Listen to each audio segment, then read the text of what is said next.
In episode 387 of the Reasons I'm Broke podcast, we cover the next wave of Funko's Pokemon Pops. We also have the results of the lesser award show, but I know a lot of you do follow these, and that is Joker movie's Oscar results.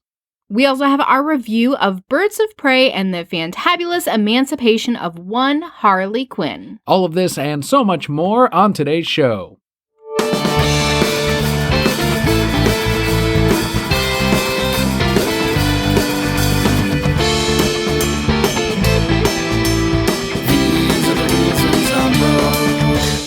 Hello and welcome to the award-winning The Reasons I'm Broke podcast, bringing you the reasons we're broke every single week, ranging from comics, movies, TV, video games, and more. I am your Emperor Kelli. And I am Aqua Admin Daniel. Is that like business admin Daniel? Like, are you taking notes and sending some emails? I have taken the notes. We're reading them right now for the podcast. Do you send out some per my last email? I do send a lot of angry emails. I do, yeah. In case you missed it. But do you use like the FU in like business terms? Per my last email? No. Because those are the best.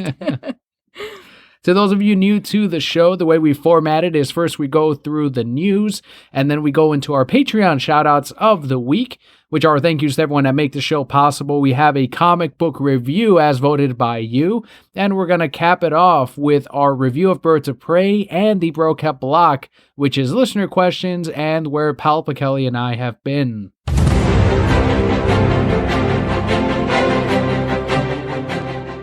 But our first bit of news this week, Funko has announced the next set of Pokemon Pops that are coming out with Pichu, bleh, Mewtwo, pretty cool, Vulpix, and Mr. Mime. This does contradict the rumored leaked list, which included Pidgey and Geodude. How they gonna do a Pidgey? I would buy Pidgey. I'd buy Pidgey so fast. A bunch of Gen 1s, essentially. So there was a lot of speculation as to whether or not the contract only included Generation 1 for now from Funko, or if that's all they were asking for. And at least that part of it does seem to be true because, well, now we have Pichu, so who knows. They went with Mr. Mime of all of them. I think I would have gone maybe with, they released Eevee already, but any other Pokemon I think would have been more popular even from Gen 1 than Mr. Mime. That's not true. I think like Bellsprout would probably be the least popular. If they made a Bellsprout, nobody would buy it. A Gengar though, or Raichu even, or even any of the evolved forms from the starters. I mean, I would go with Pidgey before I went with Mr. Mime, but Mr. Mime's definitely not the least favorite. I think he did gain some popularity because of Detective Pikachu. People really liked him in that. You can pre-order any 4 of these right now at your local comic book shop. They also announced a flocked Bulbasaur Funko Pop that's only available at Emerald City Comic Con. You could only get it at the Funko booth. So I'm going to end up overpaying for it on eBay. I can't make it to Emerald City, but the cost I would have spent in flying all the way over there and getting the ticket, I'll probably end up saving way more just biting the bullet and going off eBay. What's flocked Bulbasaur? So flocked ones are the ones that have like a texture to it. They look almost furry. Oh, just furry ones. Yeah, and we have only one flocked one, and that's the Swamp Thing. That was a comic shop exclusive. They also did that same molding as a comic shop exclusive, but it was glow in the dark. The flocked one is really awesome. We had it for several years, and then they finally went out of production and out of print.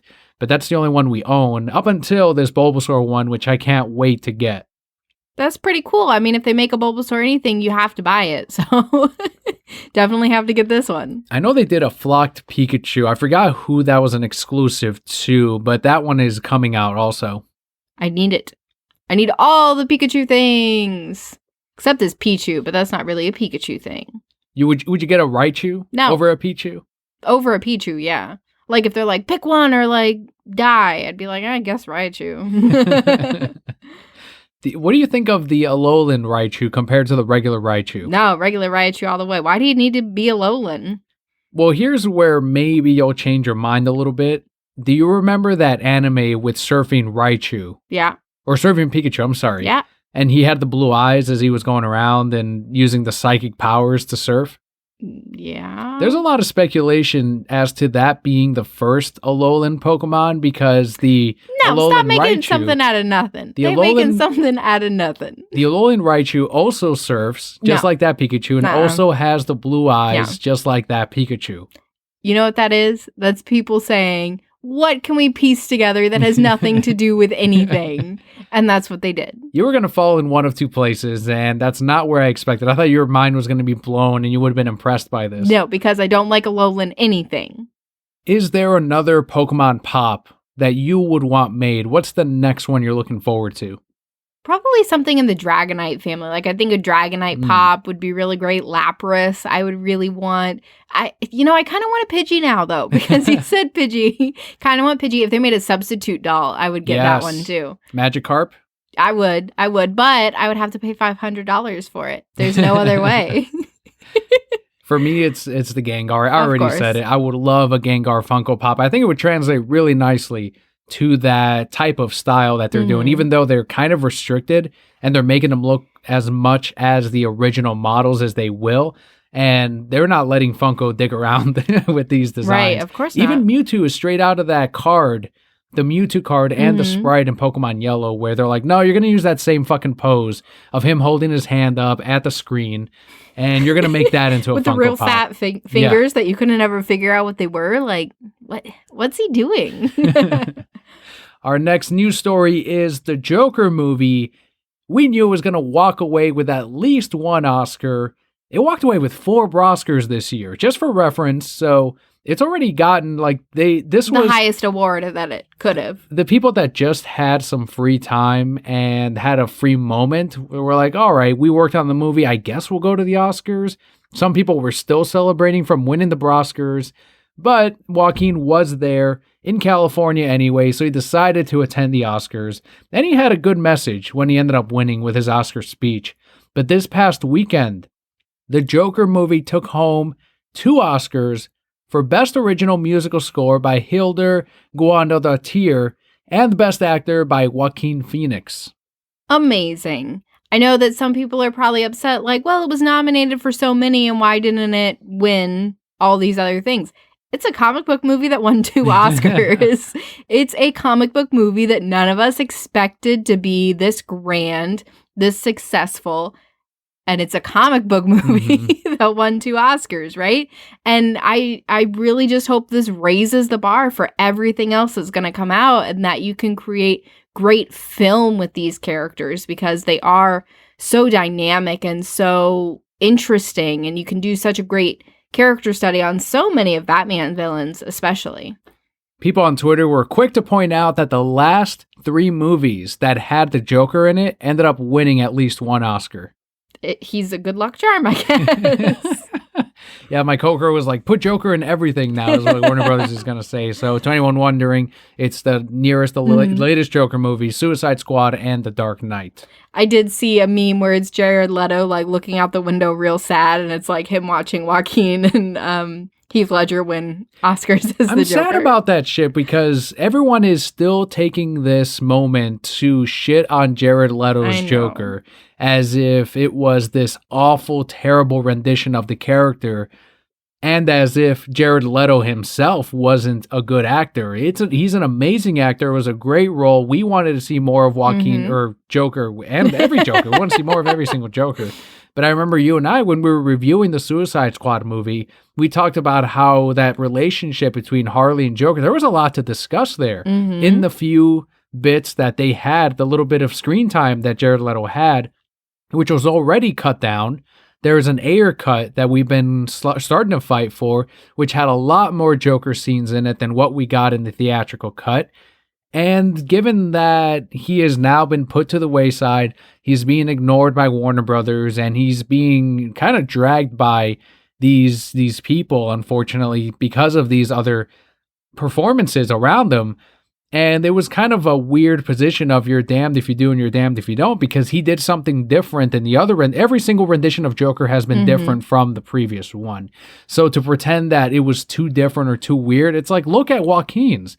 That was way different and weird. That when you compare it to classic Joker, The Dark Knights was way different and weird when you compare it. All of that was there. People were shitting on Joaquin's when they were talking about how he had makeup on and they're like, oh, his skin isn't bleached. Well, it was in Suicide Squad. They did it then.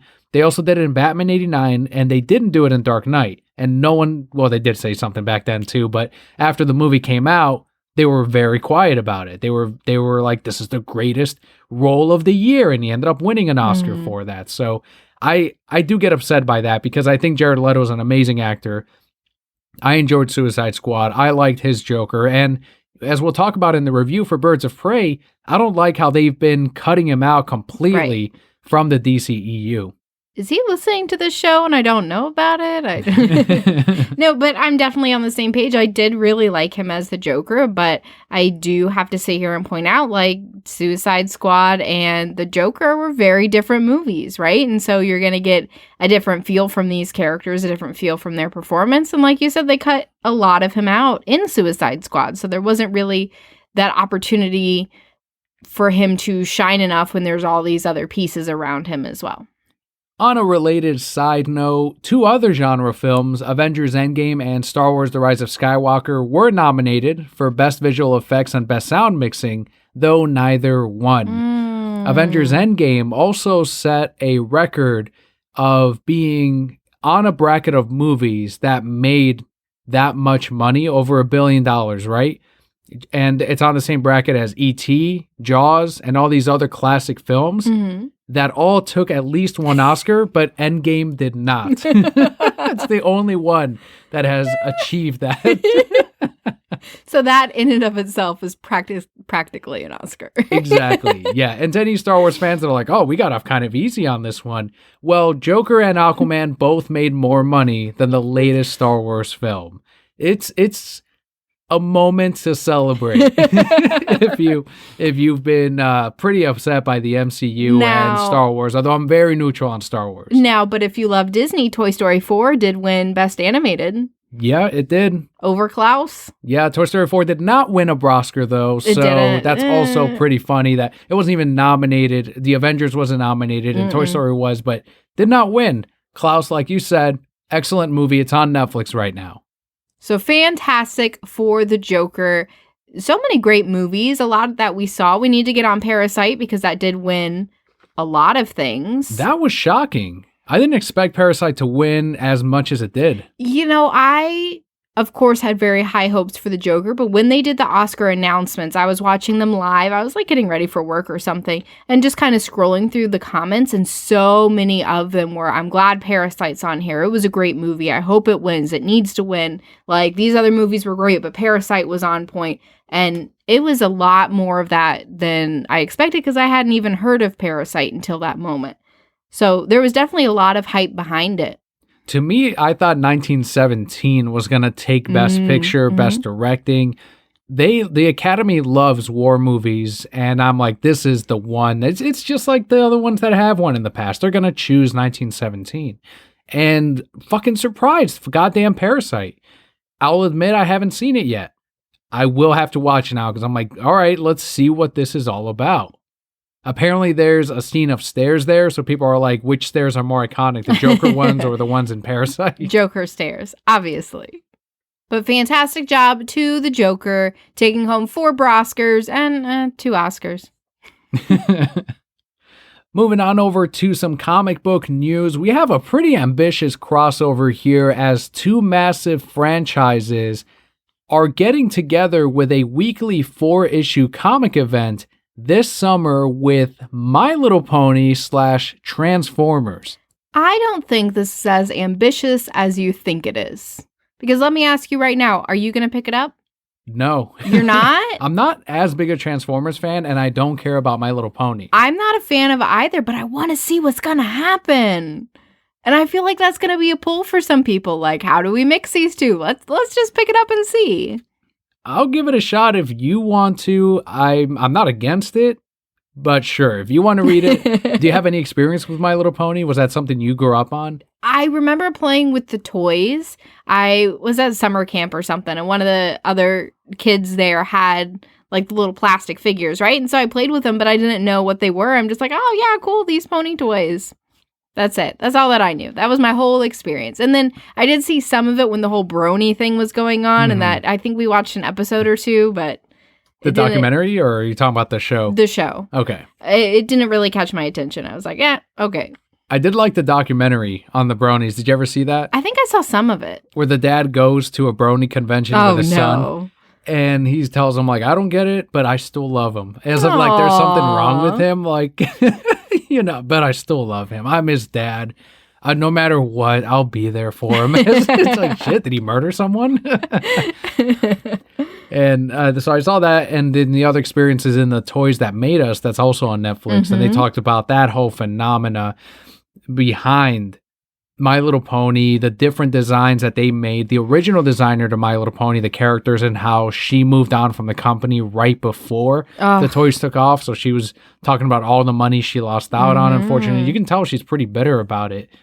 And the empire that they've since made with the latest cartoons, I believe the showrunner to that is currently working on DC Superhero Girls, or at least one of the designers for the current ones is working on that. So it's not as big as it was. I don't have as many kids or even bronies coming in asking for My Little Pony, but we'll see how this weekly comic goes. My issue is that anytime weekly comics come out, comic shops can never order right. Because it's impossible for us to order. Normally, a book comes out once a month, issue 1 comes out, we look at sales, and we're like, all right, we can make an educated guess on how many copies to order for number 2. And for a weekly, they tell us, order all 4 right now. And we're like, we don't have any sales data, though. It's like, how many? Okay, I have 2 pre-orders for it. How many do I get? 10? Is that too many? Was that not enough? Are 20 people going to want this? Right. Oh, too late. I already ordered all 4. Like, it's so weird. And I don't like that with the comic, with the weekly ones. And I see no benefit of making this a weekly event. Honestly, I think they could have gone monthly and they would have been just fine. We do have a description for this book, though, which reads, quote, "In My Little Pony Transformers, the scheming Queen Chrysalis casts a spell in search of changeling allies, but accidentally interferes with a distant Cybertronian," is that what they're called? Cybertronians? Yes. Okay, space bridge, and brings the Autobots and Decepticons to Equestria, end quote. They're from Cybertron. Cybertronians. What? The Autobots and the Decepticons. Okay. Transformers roll out. That's all I know. Do you know who's responsible for the name Optimus Prime? No. Denny O'Neil, co-creator of Ra's al Ghul. Good for him. This 4-issue event will be created by 4 writers, James Asmus, Ian Flynn, who's been on the show twice, and Sam Maggs. There's also going to be 5 artists, Casey W. Collar, Jack Lawrence, Sarah Peter DeRocker, Priscilla Tramontano, and Tony Fleeks. This is set to release May 2020. Like you said, it'll be a weekly, so it'll be out pretty fast. A lot of new comic books releasing, and especially announced every single month in the previous catalog. But Boom Studios CEO Ross Ritchie took to Twitter to address recent concerns over too many comic books, too many titles in specific, flooding the market. He said on his Twitter at Ross Ritchie, quote, "Retailers complain publishers flood the market. Comic shops get crowded and confused. We need to listen to retailers. Retailers are right. Boom listened and cut 13% in 2019, and our creator-owned launches went up 63%. I challenge all major publishers to cut. It's the right thing to do. It's what's best for the industry," end quote. Ross went on to explain that their upward success in the industry is due to the company listening to comic shops and making adjustments. In addition, they also have some great crossovers with some very nostalgic things. Yeah, about a month ago, we had talked about Image Comics and how they were concerned over IDW and Boom Studios taking more of the market, and how they're pretty concerned about Image possibly becoming a smaller independent publisher and falling behind IDW and Boom Studios. And we were talking about how it's because of these properties that they do have, like Ghostbusters, like My Little Pony, like the Nickelodeon cartoons, things that are familiar to people. And exactly as I said several weeks ago, when people see 2 titles on the shelf and it's something that they recognize, like, for example, My Little Pony Transformers, and then an independent title that maybe they've heard of the writer or artist, but it's a new property, they're going to go with what's familiar. And we saw that with Ghostbusters Year One.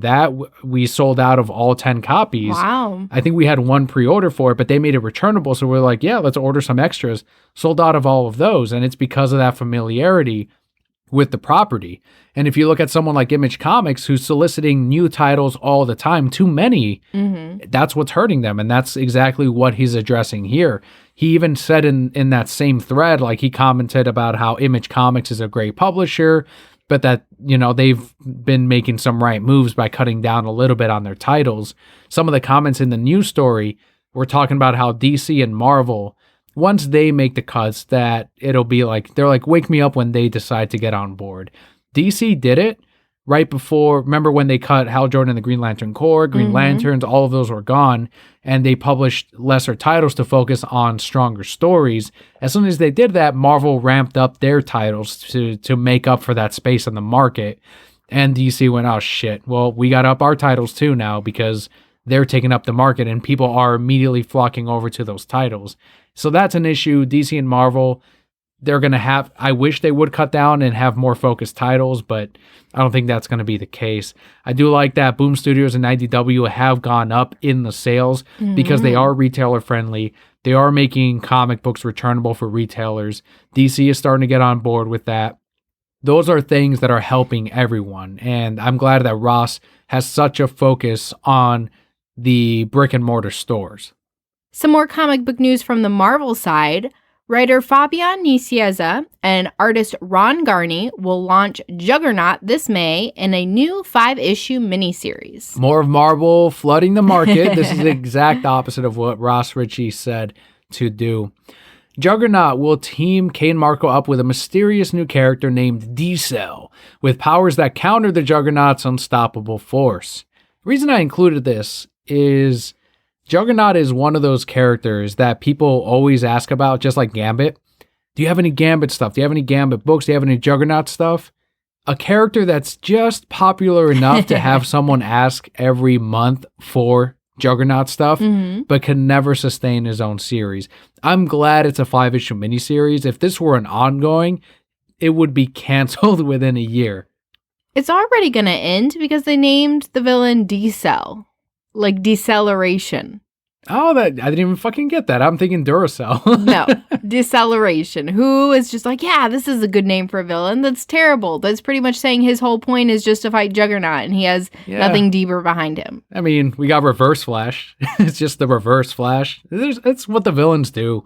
Let's see how he turns out. But I don't think there's going to be enough Juggernaut fans even in the world to sustain a 5-issue miniseries. So I'm sure issue 1 would do fine. Let's see if people come out for it.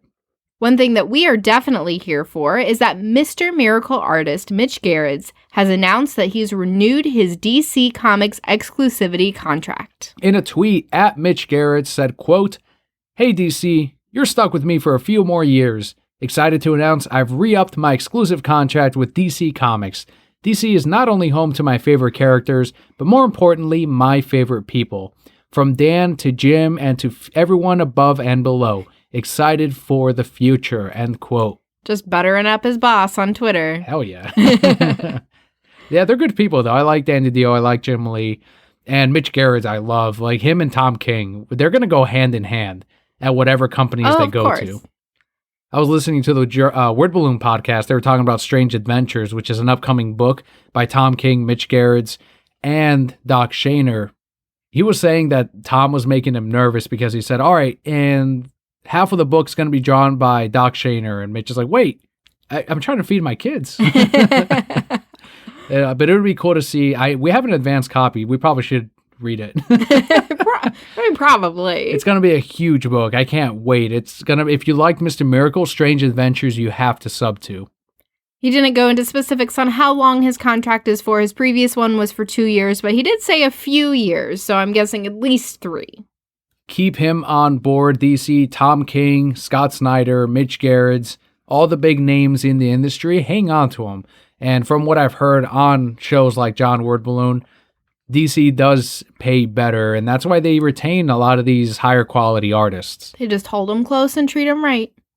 Don't go to bed angry at each other. Find a news story this week. comes from the speculator issues of the month as a character that you're not too fond of. Nope, already hate her. Batman 89 and Year of the Villain number 3 from DC, the advanced sales have sold out. They rarely do this, but DC Comics has announced a second printing before the first printing's release. Boom does it all the time, Marvel does it all the time, but DC, they don't do that too often, and they did for these 2 issues. This is much bigger than I expected it to be, but of course, because of the speculators, James Tynion IV had a vague newsletter about Punchline, that's Joker's new girlfriend, first appearance, and after retailers put in their FOCs, final order cutoffs, yeah. Thank you. Then DC announced the character's debut. So, of course, there wasn't really a way to get ahead of it because we didn't really know until orders were already placed. And because of this, as of today, eBay sold listings have ballooned to $45 for Batman number 89. That will, of course, drop off.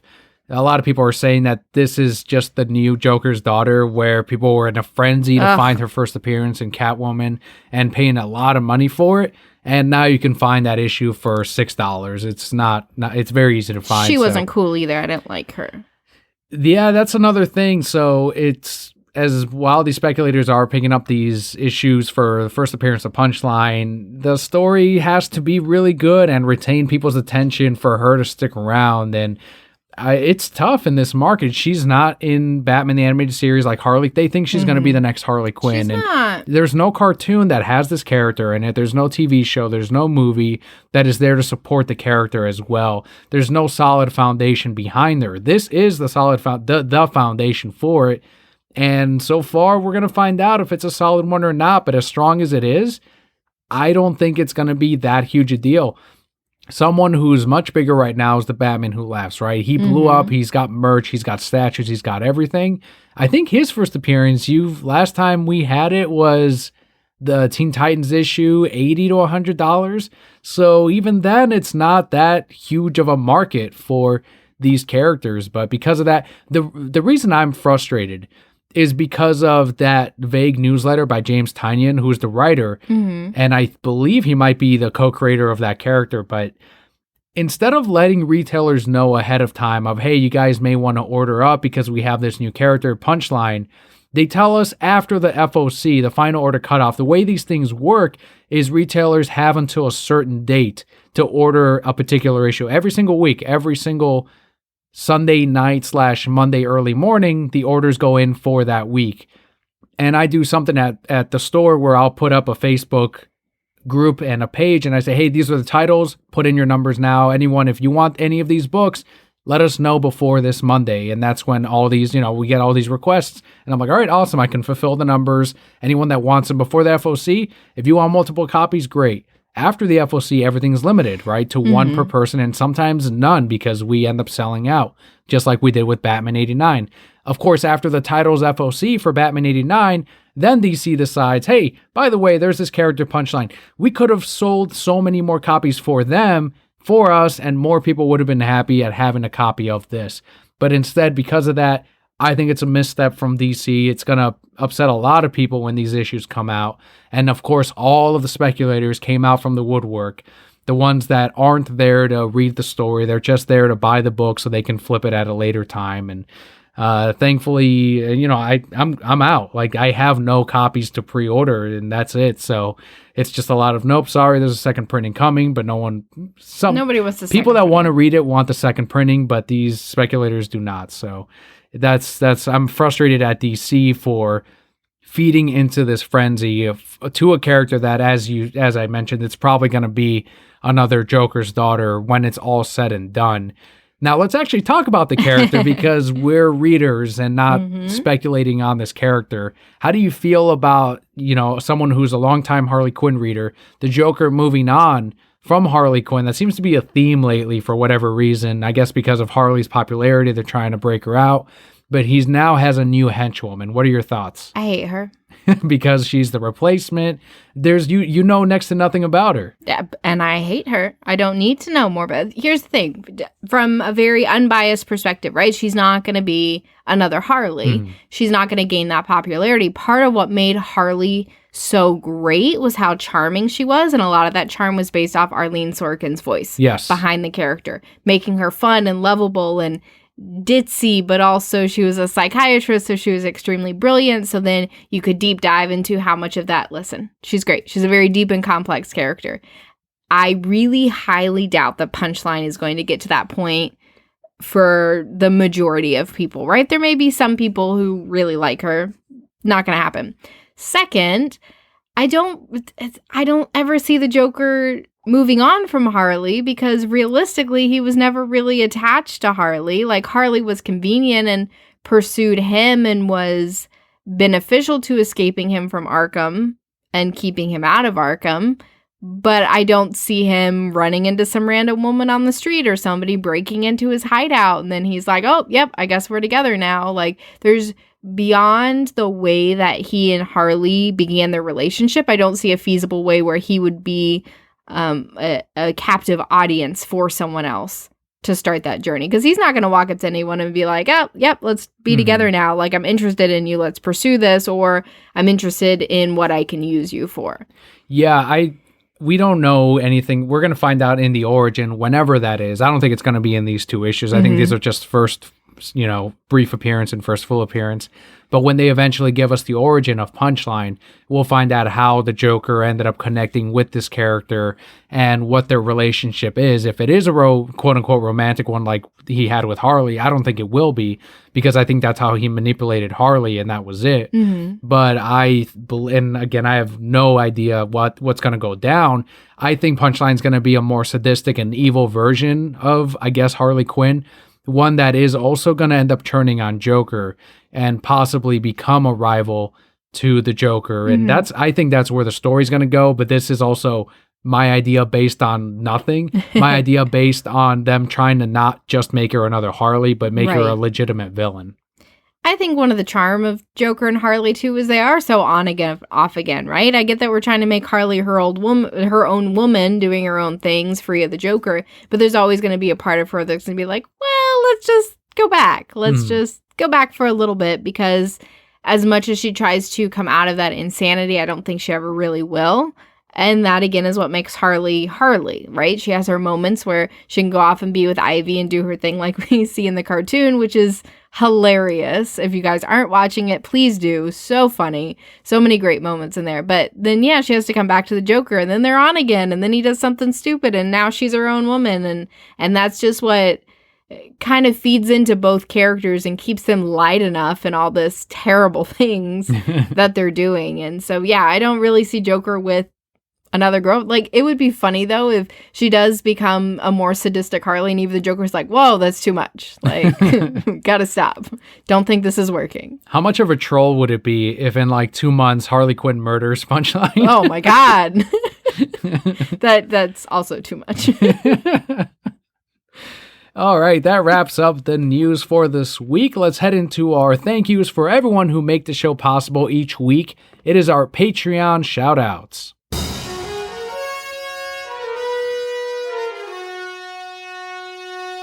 This week, we have 5 shout-outs. The first one goes out to Jared, whose Twitter handle is @SpoonSandwich. You can also find him on YouTube, youtube.com/Jared Monroe. To any avid podcast listeners out there, he does ask, quote, any good parenting podcasts from the dad side people can recommend? Is there a market for this kind of thing, or is it just me? End quote. I think that'd be a great idea. I've been thinking about trying to find a parenting podcast myself, because kids change every single day, and getting advice from people who have been through it before, even if it's just to understand you're not in it alone, is pretty big. But I could definitely see how there were probably fewer father podcasts than ones from moms. Right. So if you guys have any recommendations, let Jared know on Twitter @SpoonSandwich. Next up, we have Scott, whose Twitter handle is @LazyGamingGuys or @Pandanime. So Scott ended up gifting me a set of Star Fox 64 3D promotional dog tags, and it's a set of 4. You have one for every member of the Star Fox team. And Quick Hair, and not their names. Star Fox. Nope. And Falcon Man. It was supposed to be Captain Falcon. Sure, Captain Falcon. If you're going to go for that joke. It's awesome. It's a great display, and I put it right in my display case right next to our podcast awards trophy. It's so cool. Thank you so much, Scott. I love Star Fox. I'm sad that Star Fox Zero wasn't a good game because that really did kill the franchise for several years, and I'm hoping that maybe one day we can get some kind of revival. Next up, we have Jose, whose Instagram is at Kingdom T-shirt. Make sure to check out his Instagram for more decals outside of what we offer on the $5 reward tier. We also have at Insmouth_, ooh, it's not underscore. Oh my God, at Insmouth Tide. Insmouth included us on a list of comic book podcast recommendations, along with giving some shout outs here to other podcasts, First Issue Club, The Rock and Robbie, and Word Balloon. Word Balloon being one of my favorite comic book podcasts, and I felt honored and very humbled in being included among such great shows. So thank you so much, Insmouth Tide. And our final shout out this week goes out to Elizabeth at EP Lifts. She tweeted out, quote, "We stretched the budget to spend the weekend at C2E2 and limit spending to $100 each. The husband already spent his, surprising me this morning with one ticket to at Tom King TK and crew after hours event. Told him I won't enjoy it without him. He called me a liar. Hashtag anxiety attack. Hashtag best husband." End quote. How wonderful is he? That's so sweet. She loves Tom King. Every time an issue comes out, she'll generally tweet to Tom King, and that's going to be such an amazing event. I know Scott, we were just talking about him, met Tom last year at MegaCon for the first time, and he just takes time to talk to every single person that's amazing. that he meets, and he said that's why the line was so long. But Tom King loves his fans. He likes talking to people. He likes making an experience for each of those people. So I'm excited for Elizabeth to have this meet and greet with Tom King, because I know that's going to be something very special for her. It's fantastic when the comic book industry people are not just very talented, but decent people as well. So thank you so much, Elizabeth, Insmouth Tide, Jose, Scott, and Jared for your Patreon support. If you too would like your shout out while also helping out the podcast, head on over to patreon.com/thereasonsimbroke. For as little as $1 a month equals out to 25 cents an episode, you too can get your shout out. And if you have a little bit more to donate each month, we have different tiers where you can get more perks. But of course, our podcast will always be free. The absolute best thing you can do for us is tell a friend, introduce them to the podcast. Be like, yo, hey, you have, I don't know, iTunes, Apple Podcast? Is that what it's called now? Yeah, they change the name all the time, but whatever. Right now, as of today, it's Apple Podcasts. Perfect. It might be iTunes tomorrow, but it's Apple Podcasts today. So pull it up. Just subscribe for them. Just say, hey, give me your phone. Unlock it. Just subscribe. Podcast growth is huge with word of mouth. So if you can tell a friend, someone that you think might enjoy the show, that is huge. So thank you so much. But now that we have finished giving all of our shout outs, we can move into our comic book highlight of the week.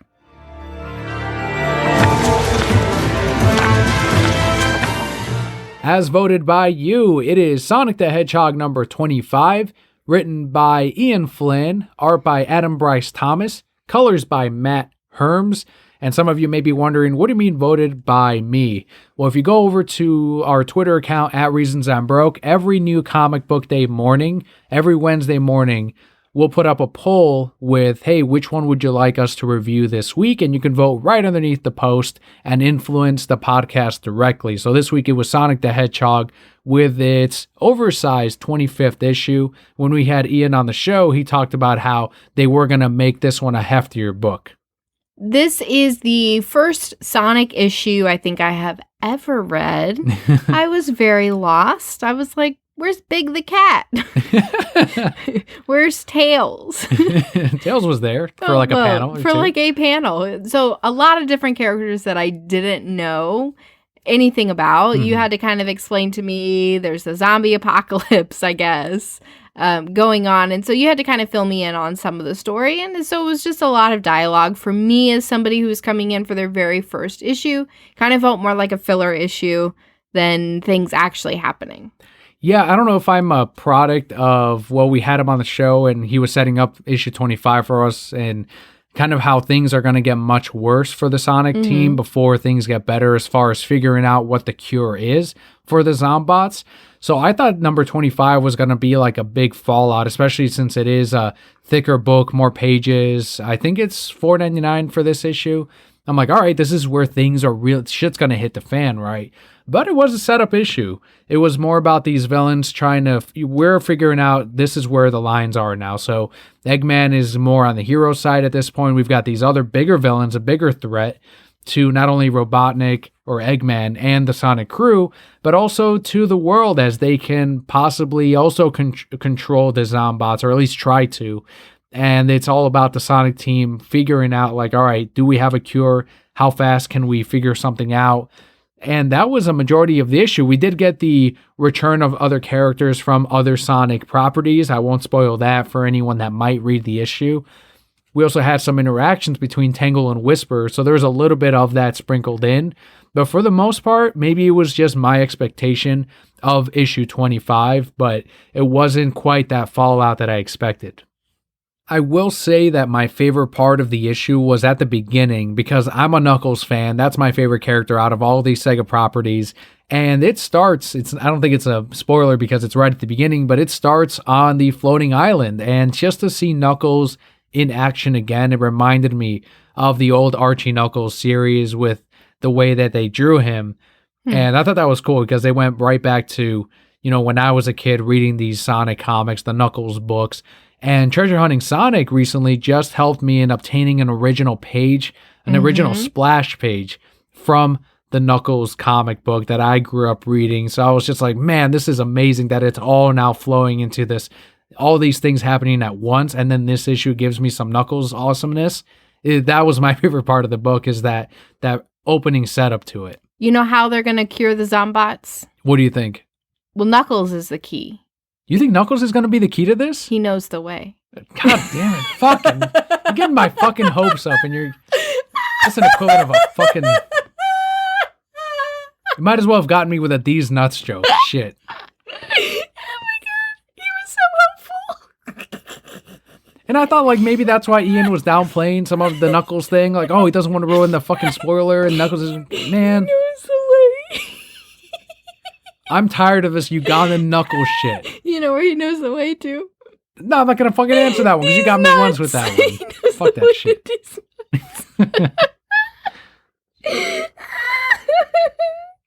I can't with Ugandan Knuckles. I can't with these fucking memes. You're so lucky you married me. I'm hilarious. Knuckles is forever damaged because of the fucking internet. Can't stand it. No, it just made Knuckles relevant again. Because normally I would have been like, Get yeah, outta Knuckles, here. whatever, blah, blah, blah. But now... Enough of that nonsense. Oh my god. If you the same day that I'm Sonic crying. 25 came out, the 5th trade paperback to Sonic the Hedgehog also released. So if you want to catch up on what is arguably one of the strongest runs, if not the strongest run in Sonic comic books, you can catch up with the trade paperbacks and then subscribe to the comic series moving forward. It's very solid. If you like any of, eventually, except for Big the Cat so far, I don't think, maybe there was a slight hint to him, but so far a lot of Sonic characters have returned from recent memory in this Sonic series, and it's not so much to where like, okay, now we're going to put these guys and these guys and these. They've taken their time and slowly reintroduced these Sonic characters into the IDW run of Sonic. And if you're afraid of like, well, I didn't read the Archer run, that's perfect, because this is like a relaunch of these Sonic characters, and not necessarily a reboot because it doesn't ignore what happened in the video games, but it's a perfect jumping on point from IDW moving forward. I'm hilarious. I can't even mention Knuckles anymore. You know that was so good. Can't even mention. You know that was like your level shit right there. You know it. Don't even. You're so proud of me. I can feel it in my bones. We promised this next bit last week. We had been anticipating the latest big screen appearance of one of our favorite DC characters, which is Harley Quinn. So we have our spoiler-filled review to Birds of Prey and the Fantabulous Emancipation of one Harley Quinn. Do you know what that means? That means he's not just after the kid anymore. He's after all of us. Sure as hell after me. I just robbed him. You just betrayed him. You just killed his BFF. This movie was directed by Kathy Yan, who did Dead Pigs, and written by Christina Hodson from Bumblebee. This stars Margot Robbie from Suicide Squad, Rosie Perez from White Men Can't Jump, Ewan McGregor from Moulin Rouge, and Journey Smollett-Bell from Lovecraft Country. Before we get into our breakdown, just some facts about the movie through opening weekend. Warner Brothers has now allowed for theater chains to rename the film to Harley Quinn Birds of Prey in an effort to expand search results for ticket sites, according to Variety. The Verge theorizes this is due to the film's opening weekend, which had a domestic take of $33 million, falling short of the studio's $50 to $55 million projections for this R-rated Suicide Squad spin-off. So definitely underperforming from where they hoped it would be. Depending on what narrative you follow, because of the budget, it's doing okay, but it's also the lowest performing DC film since Jonah Hex, which is insane. Ooh.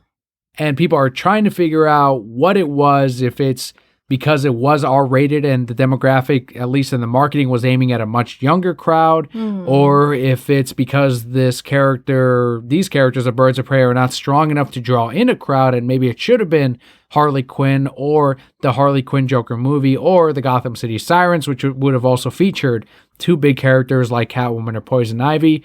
A lot of that we're going to talk about here in the review, but this is your warning. If you have not seen the movie, there are going to be spoilers moving forward. We're going to have the Brocat block after the review, but if you don't want the movie spoiled, thank you for joining us. We will see you next week.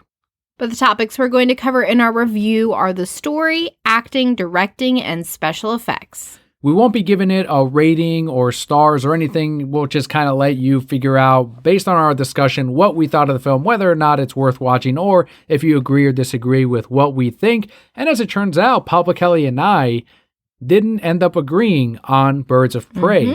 And that's something that I saw Brian earlier in the week, and he was like, wow, you guys rarely disagree on the DC films, and this is one of those cases. But the story essentially follows Harley Quinn for 98% of it, where she has broken up with the Joker. She's going to set out and do her own thing, but she chooses, in letting him go, to blow up Ace Chemicals, and that pretty much tells the whole world, hey, we're not together anymore, so now all these people are coming out and trying to kill her.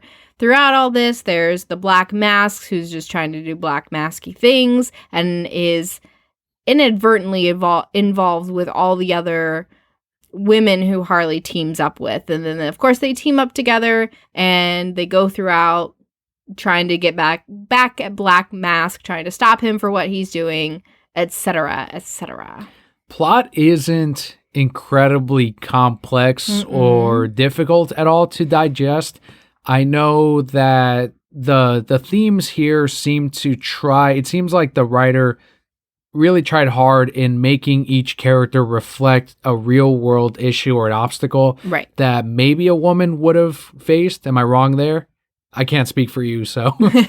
No, I think that's definitely accurate. So Harley Quinn has the Joker leaving her, and then she's, in the beginning, it also reflects the father issues she had as a child. So now she's going through that and having to face that fear or rejection once again as an adult. And because of that, she no longer has this protection of the Joker. So as you mentioned, that's why these people are going after her. Renee Montoya has this problem of having to do so much more work than her male peers, and so blatant as to the chief took all of her work from her investigation and got the promotion that she did not receive. We've got Huntress, who's probably the least, I guess, affected by the fact that she is a woman, because it is all about mafia and mob mentality instead. So hers is really just a simple revenge story, very loosely based on the Huntress book from, I believe, the 90s, one of the iterations of it. And who am I missing? Black Canary, kind of held a little bit hostage. She's more of a product of her upbringing, the society around her. She's forced to work at this nightclub that is full of criminal activity, and she's doing it because it pays the bills, and she is also, in a way, protected from the rest of the world. And I guess Cassandra finally Cain, too. Cassandra Cain is very similar, but she's more forced to fend for herself through foster care. Yeah. Yeah, that pretty much covers it all. I guess I didn't really connect the dots that they're all facing something that a woman would, but yeah, all those are very real situations that I think any woman could tag on to one of them and just be like, yeah, this is something that I have been through or could potentially go through. In the story as well, they were very careful in not really whether or not this is a good or a bad thing. I really don't have an opinion on it, but there's no positive male character in this. Even the one that we thought was with Harley Quinn and her protector in the restaurant ends up betraying her as well. I think the only positive character is the hyena with Bruce Wayne. Bruce, he was so sweet. So some have argued that it's them trying to raise the characters at the expense of the male characters. There's a little bit of that going online, but it hasn't been as crazy as Ghostbusters. And right. I know some people are trying to spin that narrative as like, this is why it's underperforming, because guys don't want it to perform, but they've been a large percentage of this audience that has gone and seen Birds of Prey. I do think that the characters are flat, not only the male characters, but I think a lot of these Birds of Prey were not fleshed out enough in the story. I would agree with that. I think Huntress was probably the hardest for me to connect with. I did think some of her awkwardness was cute, but not really in a way where I was like, yeah, I really want to see her succeed. And she really came into the movie so far into it when we really learned her motivation that, yeah, it was just kind of difficult to connect with her. Cassandra Cain, I really didn't connect with either. Yeah, she's this girl who's in this tough situation and she does this thing because she's trying to get ahead. But really, her relationship with Harley wasn't as heartfelt as I would have wanted it to be. I still thought Harley was great. Her costume designs were like, iffy for me. But I did really like her. I like Black Canary a lot, too. I thought she was a badass through the majority of it. And I like that Montoya was just day drinking like the whole time. Yeah, that's one thing that I did have an issue with. I love Margot Robbie's portrayal of Harley Quinn. I thought she carried a majority of the movie and did an amazing job in her role, but unfortunately for me, it wasn't enough for the story to really benefit from. And one of the biggest issues I had, and I understand that she was going through this tough time of the Joker leaving her, and she's kind of trying to build her own identity, but it's all through self-destruction. But she became a victim, a potential victim of like almost date rape, where she was so drunk that someone was going to take her home. And I'm like, this is what they did to the character? Like, she was so amazing in Suicide Squad. She was so self-sufficient in trying to get back to the Joker. She was manipulating the Suicide Squad and Amanda Waller and all these other characters in the last movie. And now I get that she had this fallout, but to have her be a drunken victim, I know they were trying to do that as like hey, this is something that women face, but that's not the character that we had set up in or Suicide Squad. And I think that's probably where the movie, and of course we'll talk about like the pieces that I did like about it, because I think there still were some great moments in there, but that's probably where it fell a little short, because I feel like they took these characters and tried to fit them into a mold of what would a great chick banding together movie be, rather than say, hey, these are these great characters that fit well together. How do we take them at their purest form as who they really are and fit them together, if that makes sense. Did you get that kind of feeling too? Yeah. So, yeah, and I don't know if that was just because I'm like, is it because I'm a guy that I'm noticing and I'm not enjoying it because of that? And that's why I'm being kind of careful of not trying to put it down too much. Right. Because I'm like, well, it wasn't really for me, but I should have been able to enjoy it as well, because a good movie is good in spite of who is, you know, the audience that's watching it, right? At least I think. Right. And I struggle with making this comparison because I understand that they're very different movies, but you want to talk about a real female-led movie, we look at Wonder Woman. Everybody could enjoy Wonder Woman. Wonder Woman was the story of a woman, but very relatable, right? And men and women, I think, both enjoyed it pretty much equally. This has a very different feel than that. It felt like they were trying very much to make it, hey, this is a great movie for women. And unfortunately, I don't feel that they marketed it that way. all the marketing showed great action scenes, showed different things that women don't really care about. I mean, I don't know. I enjoyed some of the action scenes, right? I enjoyed some of the lines in the movie. One of my favorite ones, and I know that it's getting knocked a lot on my Facebook, is when they're fighting and Harley turns to Black Canary and says, "Do you want a hair tie?" And she says, "Yeah, thanks." And people are like, "Well, that's stupid. Women do that shit all the time." Like when I'm in the trenches and work, right? And we're super busy and you notice somebody's hair flying, you're like, "You want a hair tie? Here you go." And you just give it up and you keep going. The moment when Harley walks out with her margaritas and hears her roller derby friends talking like, "Oh, she's just going to get back together with them." Yeah, that's something women do too.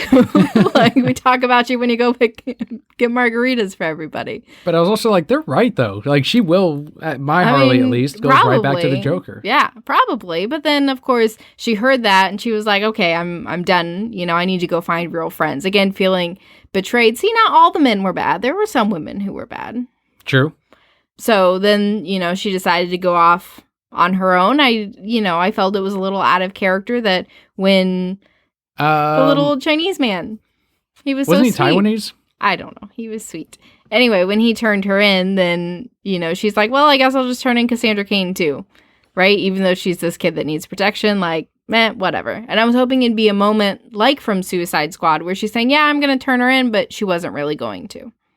I guess my final thoughts on the story overall is and I know it's unfair to compare it to it, but they're great movies. And I think this is where they succeeded in something like Aliens or Terminator 2, a strong female, protagonist. And they each had a very strong journey, a self journey that they went through. And I feel like if you were to ask me, like, okay, what was Harley's central journey? Like if you look at Sigourney Weaver's character in Aliens, it's about her losing or regaining that or having that daughter back in her life because she had lost it after being put to sleep from Alien 1. Mm-hmm. And then now she finds Newt and that becomes like her motherly instincts immediately kick in and she's protecting her from these aliens while being a badass and killing them and going up against another mother figure, which is the fucking Queen. There's a lot in there that it's like, all right, that's her journey. And by the end of it, she accepts like, this is my daughter now. She feels fulfilled. And then in Terminator 2, she feels fulfilled in the Terminator no longer being that evil figure that she had in the first movie of like, this guy's just trying to kill me because I end up birthing John Connor, who later on becomes this leader of the resistance. And in the second one, it's her accepting like, okay, no, this is not only a good Terminator, but is a father to John Connor, or to her son that she can't provide for him as a mother. And that's another like journey that they go through together as a family. Like they build this family. And I feel like if you ask me about Harley Quinn, it's like, what was that journey for her? Was it to protect this girl and to not, to kind of be like, well, I'm not going to just sell out someone. I feel like that was her turn, but it was kind of weak.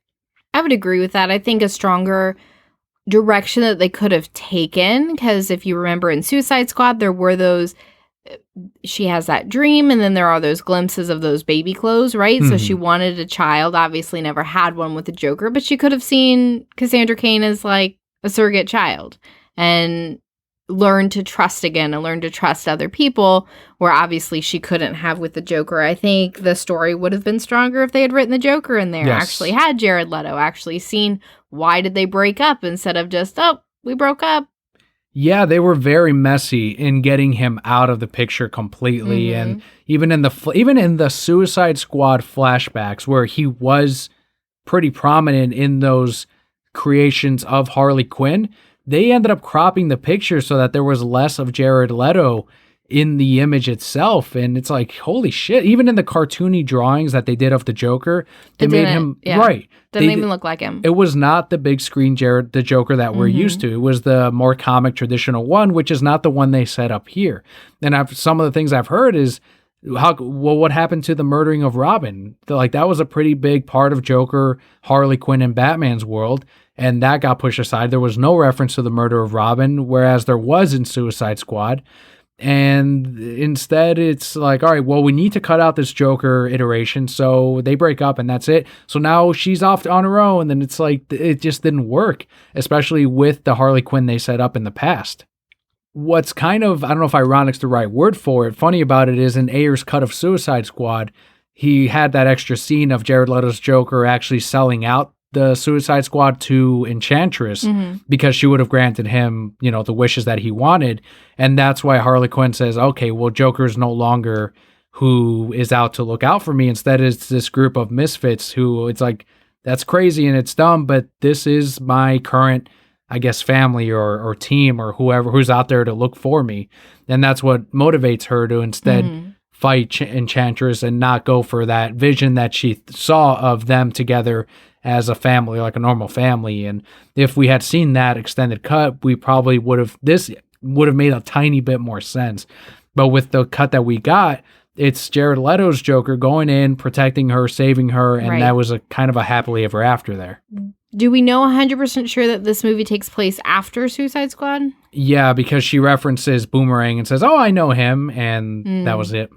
Because I was going to say, you could almost argue that it's before Suicide Squad, where she's still like cuckoo crazy nuts for him, and then they get back together before Suicide Squad. I didn't dislike it as much as you did. Obviously, there are things that within the story could have definitely been stronger. Again, I feel like if you wrote the characters as they are, rather than try to fit them into a mold of what they felt would be a good woman team up movie, there were a lot of things that they did where I'm like, yeah, chicks would do that. Yeah, I would, if I were teaming up with my friends, this is what we would do, right? Could have been stronger. I still wish we'd gotten the Joker Harley movie. I think that would have been great, would have had a lot of depth. I felt like at the end of the day, because people love all the fun things about Harley, they just pretty much said, well, Harley just needs to be fun and she can't not be fun.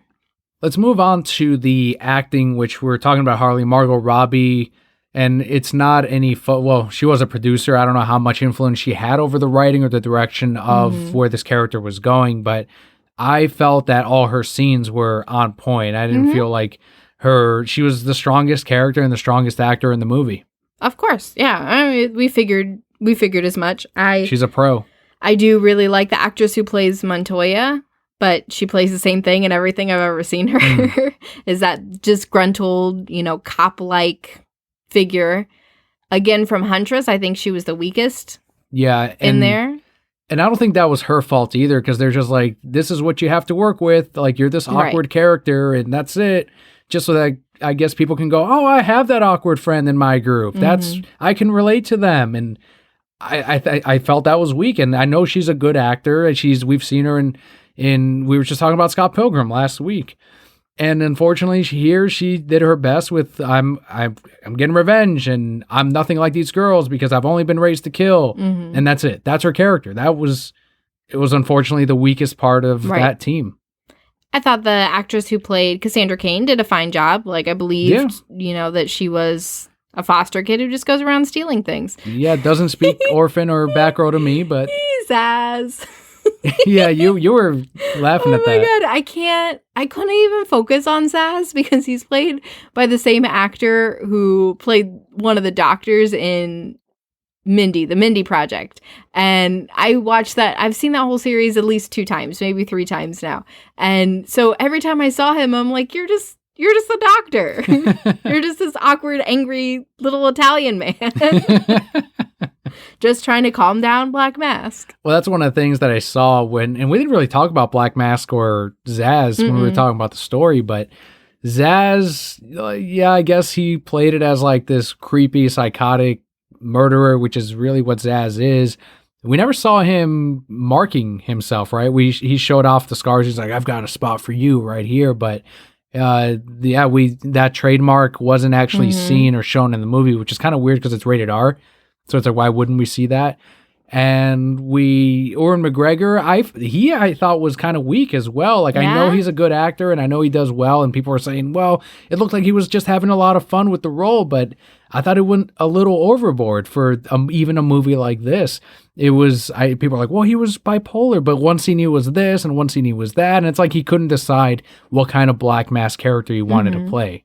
I was fine with his performance. I didn't see anything wrong with it. It was the Black Mask that they wanted to portray. And yeah, he was crazy also. He had this terrible upbringing. He was just trying to get money. Well, and that story too, I felt was... And He was just flamboyantly gay. That's what I Was saw he though? him as. And people kept saying that, like, well, him and Zaz were a thing. And Clearly. were they? Yeah, clearly.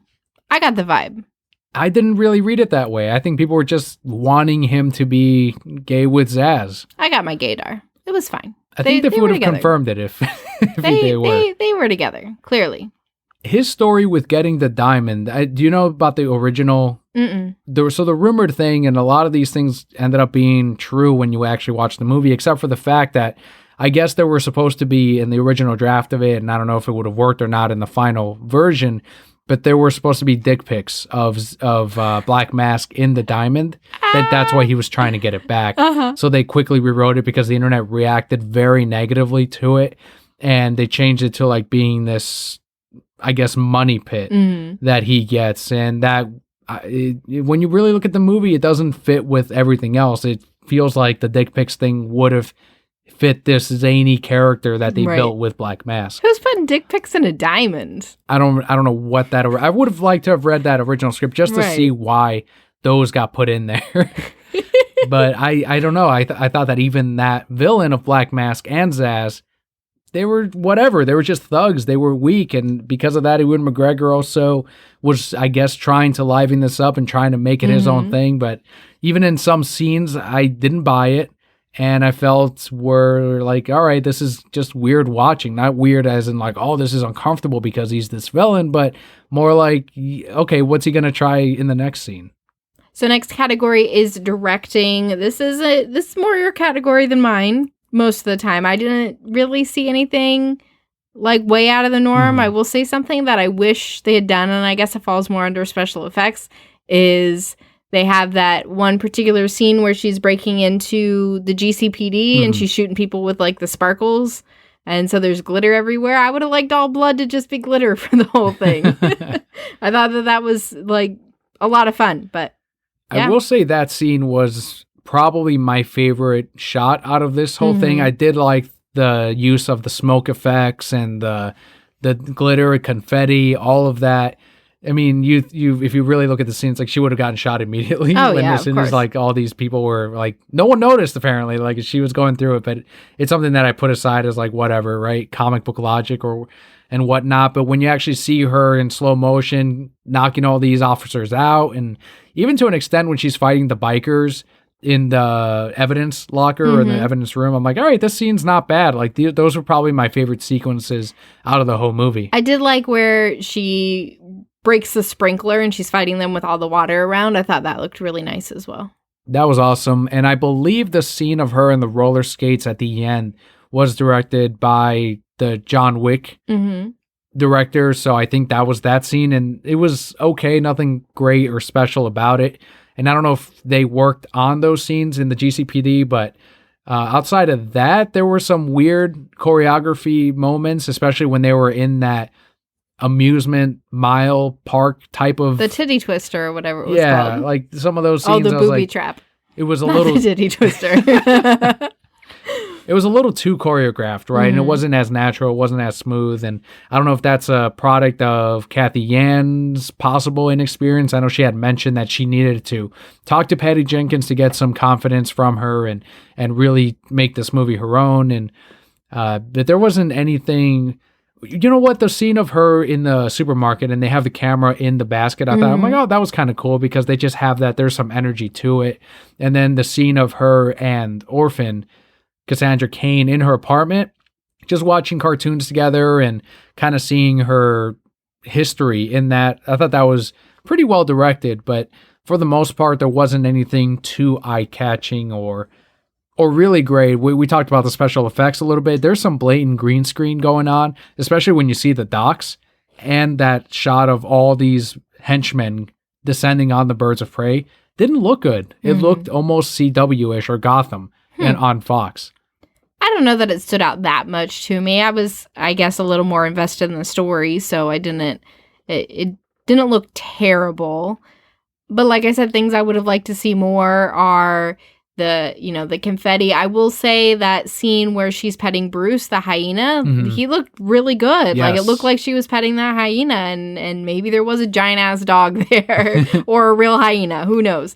that did look pretty great. I'm still not a fan of her costumes. I don't know if that falls under special effects, but there wasn't a single outfit so her clothes in Suicide Squad, right? I wanted to go out and get a 6-pack so that I could go and wear something like that. And there wasn't really an outfit she had here where I was like, yes, that's the one. Except for when Montoya put on that like bulletproof Harley thing. And then I was like, that's what I want to wear.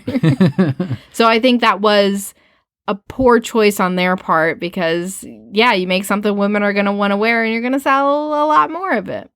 That's funny that you say that. I did like her outfit in the nightclub scene where she's talking to Black Canary for the first time. I thought that was a cool look. That one was pretty cool. But a lot of people were saying, some people were saying that the costumes, because they were terrible looking, that's another reason why ticket sales weren't as good, because it wasn't as marketable or quote unquote as sexy, which then turned into a huge criticism of why do these women have to dress sexy for them to sell more tickets? So I think it's interesting that you're saying that the outfits weren't. But the thing is, they don't need to dress sexy. Like, it just needs to, her yellow jumpsuit is not something that's attractive to me, right? It's not something that I would wear. Maybe if it was a different color jumpsuit, or I did kind of like her jacket that was all like poofy. Yeah. Right? But again, not something that I'm going to wear, not something that I particularly find appealing. So again, it doesn't have to be sexy clothes, right? Huntress could have worn something that was just really badass, and I don't even remember what she wore. Yeah, it was like a kind of a vest thing, and right. Yeah, it wasn't. Again, put these women, especially when they're fighting, in something super badass where I'm like, yeah, that's what I'm gonna go out and buy, leather pants and like all these things, and there just wasn't anything like that for me in this. Not even in the final scene where they show them all in blue, at least the 3 birds of prey, and they're like all kind of matching, and then Huntress sort of has the mask on. I mean, it was kind of cool, but again, nothing that I'm gonna go out and buy right away or go and get. Like, I mean, a great example is Wonder Woman's boots. You see that shot of it in the trailer, and I want to go out and buy those boots because I'm like, yeah, those are cool, those are badass. When am I gonna wear them? I don't know. And I wouldn't say, I mean, they're wedges, but they're not particularly sexy. They're just boots. Yeah, I guess the wardrobe would fall a little bit in that if we had that category in special effects in a way. So I wasn't as, my complaints weren't as big, but that's also because I'm not looking at these characters like, I want to kind of wear that. And right. I did like Harley's blinged out outfit at the very end. I thought that was a cool look for her, but that was very brief. That one was pretty cool. I will say the clothes I noticed the most were Zaz's, because he wore very awkward clothes all the time. And so I was like, Zaz, you're like a straight man trying to be a gay man so you can be with Black Mask. And that was a whole story that I built for him in my mind. Let's give our overall thoughts then on the movie, since we're kind of sitting opposite on this one. For me, it wasn't as strong as some of the other DC movies. It's not as strong of a take as they could have made. I think maybe if you aren't as invested in the characters as we are, that you probably would enjoy it a little bit more. I have seen some women on my Facebook who are like, I went into this movie not expecting much, and it was such a great girl power movie. It was such a great team up movie of women helping each other to, face all these obstacles, right? So again, if you're not as invested, I think you'd probably like a little bit more. At the end of the day, I don't think they marketed it to the audience that it needed to be marketed, and I don't feel that there was a reason for the R rating, and that's probably hurting it as well. Yeah, when you look at the movie, there's a couple of scenes that it's like, all right, face peeling off or the legs breaking, but those could have easily been either off screen or edited out to where they still would have been effective, and then you could have had that PG-13. Right. The cocaine scene, I don't feel that was necessary. Like when they're shooting it, and then she's like, oh, and then she goes fighting these guys. I didn't get anything like, oh, that was hilarious because she's on drugs. It would have been just as effective because she is Harley Quinn. Right. She's already an insane character. You don't need the cocaine in her to believe that she could kick ass in that police scene. And that would have also benefited from more audiences going into this PG-13 movie at that point. And I wouldn't be shocked if they re-release or tried to re-release this as a PG-13 cut just to recoup some of that money.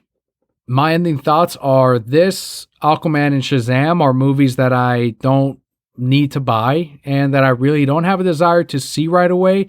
Birds of Prey, the least out of all of these so far that have released. Joker, I love, and I think that's a great film, but it's also not set in this particular universe that they're trying to build upon, or I guess sort of expand on. I'm not seeing pedo perv James Gunn's Suicide Squad, so that one's out of the table. I am excited for Wonder Woman 2, but I know there's less of Zack Snyder's influence on that, so that might be of detriment to it, just like Birds of Prey has less of David Ayer's influence on it, to the point of them almost completely removing a character from the universe.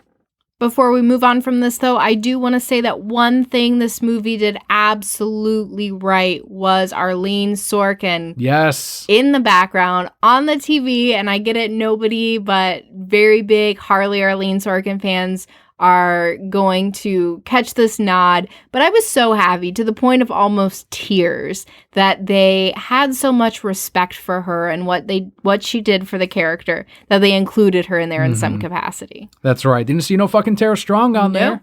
Hell no. You Tara had fucking who? Arlene. Tara who? Had Arlene Sorkin herself. Amazing. I think it was from the dream sequence, right, in Days of Our Lives, that inspired Paul Dini to write to create Harley. and create Harley Quinn for the animated series. So that's our review for Birds of Prey and the Fantabulous Emancipation of one Harley Quinn. Let us know in our Discord chat or on Twitter if you agree or disagree, at Reasons I'm Broke, at Kelli. Let's go into our final portion of today's episode, which is where Kelli and I have been, the Brocat Block. First up in our Brocat block, we have a Brocat question. As always, Bobby at Cuban Slim sending us over a question every week. He asks, quote, what sells better or the most in your store between trades, paperback or hardcover? How are sales on trades in general, and do you see uptick when a movie, TV show, or series is announced or is released? Do you have guests that buy trades only versus new print? End quote. Why he always asking about your store? He never asked about my store. That's true. Yeah, I mean, he could, yeah, that's something that maybe he'll hear and say, all right, maybe I'll have a question about that's coffee. Maybe about coffee, or thanks. Other brocats that might be listening could submit a question for Kelli. Yeah, I do feel bad that I'm mainly the one that's going to be answering this one, but paperback sells way more often than hardcover because it is cheaper. And it's also in print more often than hardcover. Usually when hardcovers are put out by companies, it's a limited print, and then they forever reprint the soft covers because, again, it sells more often because they are cheaper. If a movie or TV show comes out, do we see an uptick on trades? We do. A lot of times they'll see the movie, they're like, I like that character, let me read more about it. But it has to be a huge hit for them to then want to go out and pick up the trades or hardcovers. I did sell several copies of the reprint of Birds of Prey, which they titled Harley Quinn and the Birds of Prey, and they put the movie poster artwork, not the poster itself, but the artwork on the front, has Margot Robbie front and center.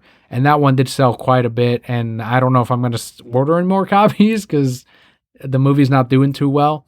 But for something like Watchmen, sold so many trades of that. Umbrella Academy couldn't keep that in print because of their shows. I think the shows are more effective in moving the books than the movies are. And I don't know if that's because it takes longer to invest in these characters. It's a slower burn. And I think that kind of audience is more willing to go through a comic as well, rather than someone who sees a 2-hour movie and it's like, oh, okay, I'll read a book and then that's it. Right. But these people want to see what inspired that full TV show. And the last one that did that too is Deadly Class. I sell coffee mugs regularly. Do you see an uptick when certain movies come out for certain coffees? I wish there were coffee movies. That'd be great. Yes. I do, but we sell the paperbacks more than the hardcovers. But thank you so much, Bobby, for your question this and every week. If you want to be heard on the show, if you want us to answer your question, of course, at Reasons I'm Broke, at Kelli. Let's close out. How have you been this week? What's been going on? Ooh, so much. We have Valentine's. We exchanged Valentine's gifts. Yeah. And that was a lot of fun. Daniel gifted me with Pokemon Pikachu from Japan. I didn't even know it was a thing, and I'm so excited. I'm going to add it to my Pikachu collection. I was talking to somebody at work the other day, and he was like, yeah, I like Pokemon. I'm like, do you like Pokemon? And he's like, do you like Pokemon? I'm like, well, let me tell you. So he was amazed by my Pikachu system collection and all the Pikachu things I have. And then I think by the end of our conversation, he just knew it was a sickness and we moved on. So that's okay. I'm so excited. Thank you. Like, it was a thing I didn't even know I needed, but I obviously 100% did. Yeah, and that was with help of Bobby, who sent me pictures of the latest stuff that I guess he knows the game shop owner, and he took pictures of the latest stuff that he got in, and I was like, yeah, I'm going to need that Pokemon Pikachu. Gonna need it. I'm hoping that someday they get the Pokemon Green, which was the one before they got Pokemon Blue in Japan. So that one I'm crossing my fingers on. Anything else happen this week? I've been messing around with a Cricut. My mom has a Cricut, which is this really cool thing that can cut out vinyl and paper and draw on things and do all this incredible stuff. So I made some name tags for my team with their name on it, and then that evolved into putting things on reusable cups because I have so many reusable cups and they're just plain, right? So now I have one that says like Boss Lady Fuel. So when I fill it up with coffee, I'm like, yeah, I'm the boss lady. This is what I need to survive. So I've been doing a lot with that. I cleaned a whole lot and got some stuff done around the house. So I feel very productive. I'm in a great productive place, and I'm sure tomorrow I'll just be tired again. But yeah, I mean, it's been good. Spending extra time with Leo and just getting to enjoy our weather. We've had really good weather recently too. Yeah, we celebrated my sister's birthday this week, so that was a lot of fun, and it was always great to get together with family. And then Leo, of course, loves blowing out the candle no matter whose birthday it is. He always thinks it's his birthday, I'm sure. Yeah, because we all like laugh and see him smiling. He just always gets that giant smile on his face. He loves cake, right? He'll take everyone's cake. He didn't like the frosting on this particular cake because it wasn't like that fluffy, soft. Right, this was fondant. There you go. And he like took a bite of it and he like put it back. Like, that's not for me. That's for you guys can eat that one. But outside of that, you talked about the Cricut.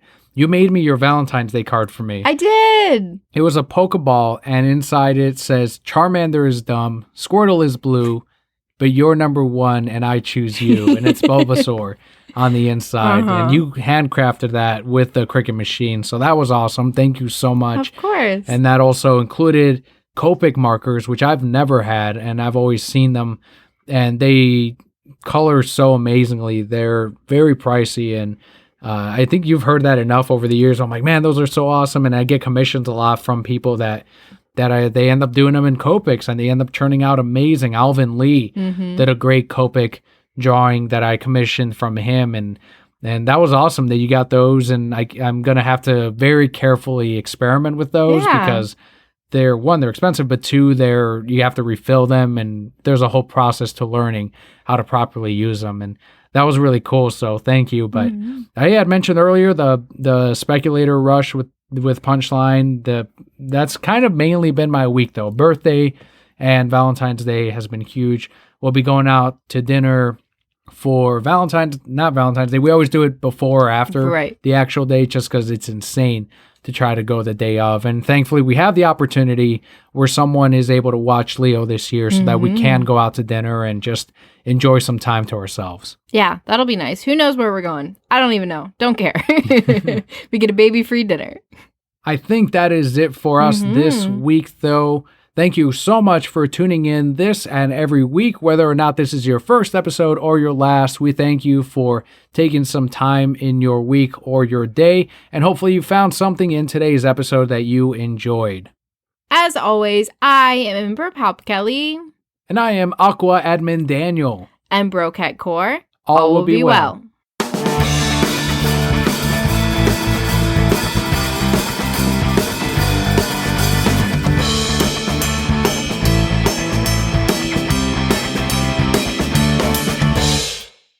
Can my Pokemon Pikachu play on my Game Boy Color? I think those were all region free. So I could play it and not know what they're saying? Yes. Are they saying the same things that they do in Yellow version? Probably. Yeah, it's got to. I think it's the same game, but it's titled differently, and it's obviously in Japanese. I want to see the opening. Do you think the opening's different? Ooh, I don't know. We got to go see right now. But what about the podcast, Kelly? The rest of this show? They know. They know what? They know. They know the way. No, wait, God, fucking